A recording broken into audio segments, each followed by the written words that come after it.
Hello everyone, welcome to Automation Community. In this video, we are going to see about what is automation. Before going to the topic, please like and subscribe our channel. Let's enter into the topic. So what is automation? So there is no need of explanation, right? Even a kid know what is automation nowadays, because in our home we are using more automated devices. Example, you can say induction stove and automatic washing machine.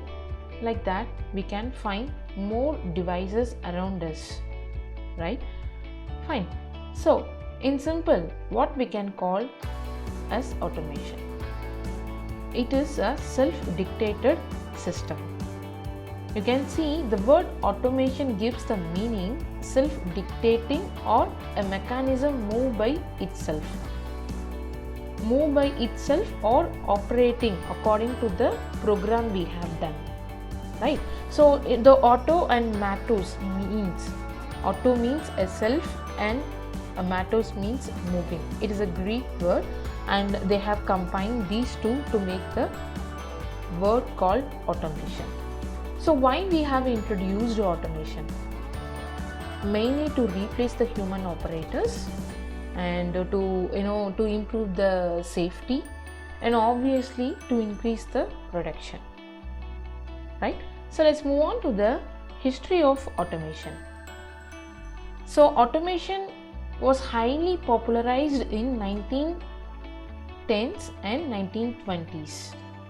So there was a huge need of automated devices in the World War time. So that's the requirement of automation was more than those time. So that's what it was introduced and it was used widely in that era. And you can see in collaboration with the General Motors, automation department was introduced in 1947. And the PLC, the first PLC, before it was calling as PLC, it was called as 084, and we are going to see about this PLC and the usage in the later classes. But whenever it comes to automation, a PLC is playing a vital role, which is called as programmable logic controller. So we'll see more about PLC in our later classes. And let's move on to the types of automation.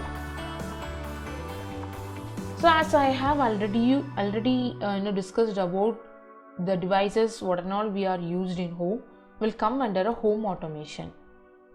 And the second one is building automation, like the automation we have introduced in the building, like elevators, lift and all.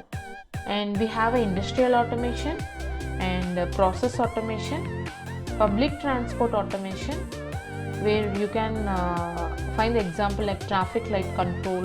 These and all come under a public transport automation. And the last one is scientific automation. Obviously, for all our research and development, we are using automated kits, right? So let's move on to the benefits of industrial automation. So why we are going to study about this industrial automation? Because the main invention of automation is for the industry, right?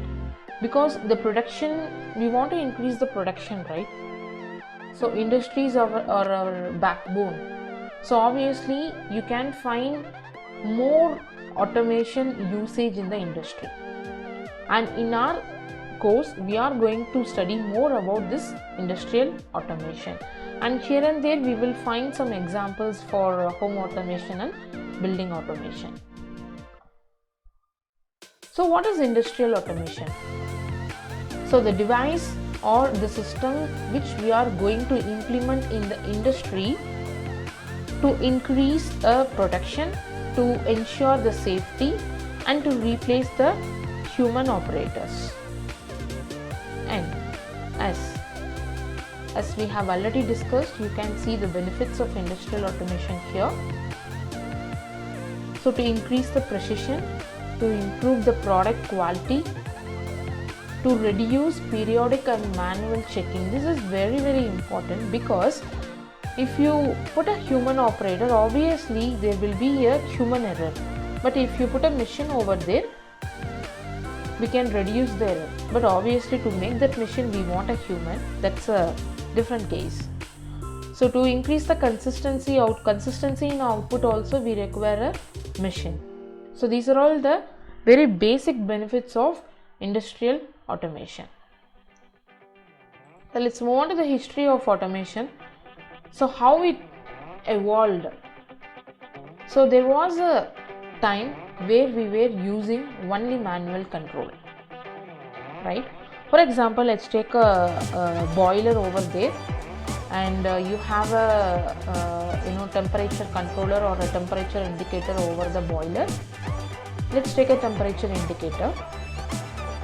So according to the temperature value, you are going to control the flow of water inside the boiler.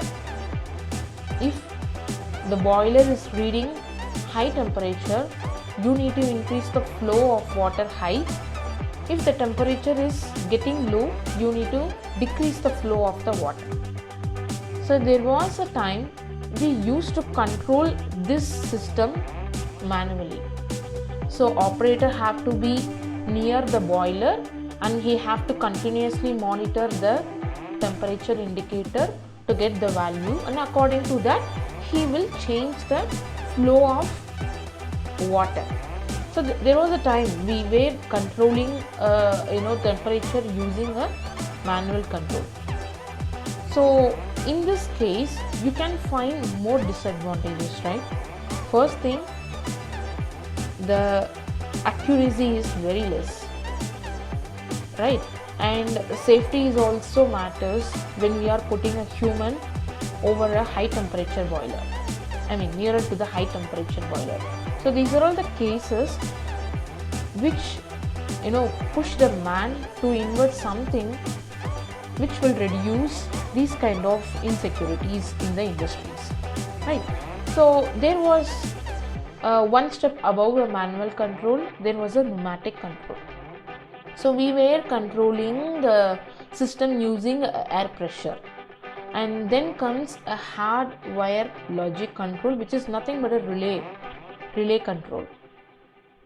So next is electronic control, which used a logic, digital devices, and over that we have a PLC and DCS control.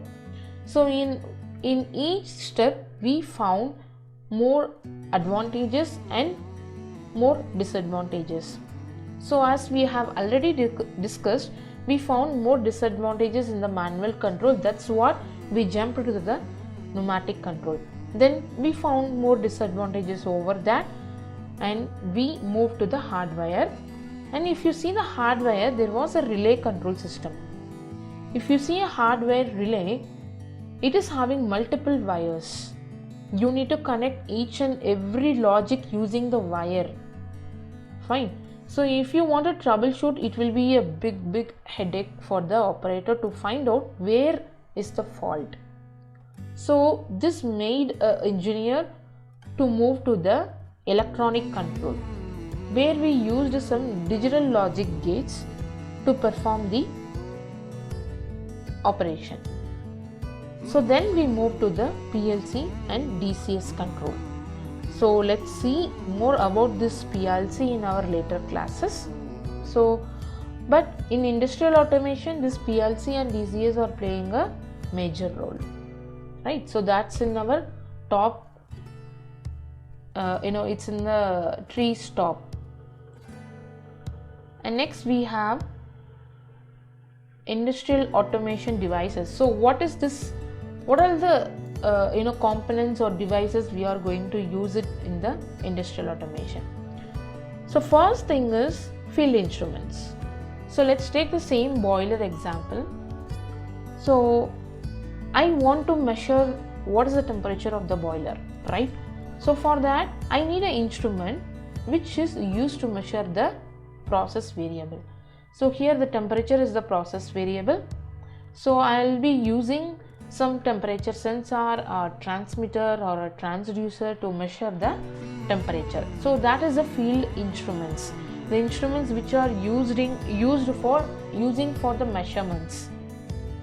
That is a field instrument. And by using these field instruments, how we are going to control? So we want some controller, right? For example, if a temperature is going above 90, I want to increase the flow of the water. That's what our example, that's what our case, right? So in this example, to control the flow, I need to write a program inside the controller. So those type of controller are our controller hardware. You can see a PLC, DCS or PID device or CNC. So where I'm going to write the logic, those are called as a controller. So that will be having a hardware and also a software, right? And the last one is a control software which is called as SCADA, Supervisory Control and Data Acquisition System, which is used to monitor what is happening in the field. So it's like a visual, or you can call it as a virtual devices in the software, where you can in an industry you can find a control room in one place and a field in some other place. In control room, by sitting in a control room itself, you can monitor what is happening in the field, like a CCTV camera in the shopping hall. That's a simple example for our layman understanding. And that's it about the introduction of automation and the industrial automation. So this is again automation installation procedure. So whatever we have seen in the previous slides, field instruments, control hardware, control software, it will having this flow. A sensor placed in a field and all the sensors and the wires will be connected to the junction box, and we are getting all the signals from the junction box to the cabinet, where we will be having our controller and IO modules. So from that we will be getting a signal to the SCADA or HMI. And you can find the picture of the field instruments over here, which is giving all the signals to the field box, and we are collecting all the signals from field box to the marshalling cabinet, and from there we will be giving signal to our controller, which is a system cabinet, and from there we are going to watch or monitor.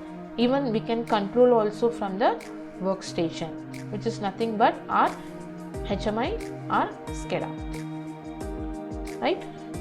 So I hope you have understand the basics of automation and industrial automation.